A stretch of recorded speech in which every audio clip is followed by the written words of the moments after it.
बातमी।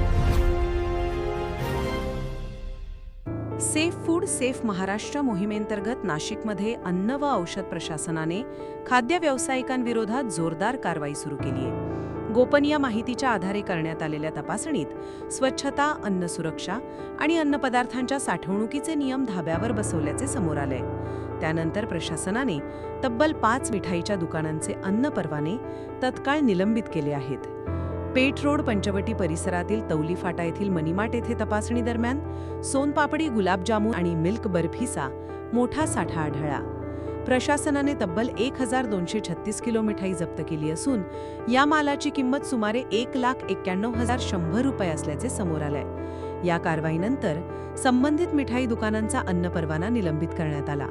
सिडकोतील अंबड लिंक रोडवरील अभिषेक bakery and sweets, Satpur येथील Sayali restaurant and bar, college रोडवरील हॉटेल छोटे मिया आणि द्वारका येथील मोहनलाल नमकीन यांच्यावरही तपासणी दरम्यान नियमभंग आढळून आला। त्यामुळे संबंधित आस्थापनांवर कारवाई करत त्यांचे अन्न परवाने निलंबित करण्यात आले। नाशिककरांच्या आरोग्याशी खेळणाऱ्या आणि अन्न सुरक्षा नियमांचे उल्लंघन करणाऱ्या व्यावसायिकांवर यापुढेही कठोर कारवाई केली जाणार असल्याचा इशारा अन्न व औषध प्रशासनाने दिलाय। त्यामुळे सणासुदीच्या काळात मिठाई, बेकरी पदार्थ आणि खाद्यपदार्थांची विक्री करणाऱ्या व्यावसायिकांचे धाबे दणाणले आहेत। एकूणच नाशिकमध्ये गोड पदार्थांच्या नावाखाली नियमभंग करणाऱ्यांवर प्रशासनाने कारवाईचा आसूड ओढला असून तपासणी मोहीम आणखी तीव्र होण्याची शक्यता आहे। महाराष्ट्र बुलेटिनसाठी पवन अष्टपुत्रे, नाशिक। महाराष्ट्र बुलेटिन, आपला महाराष्ट्र, आपली बातमी।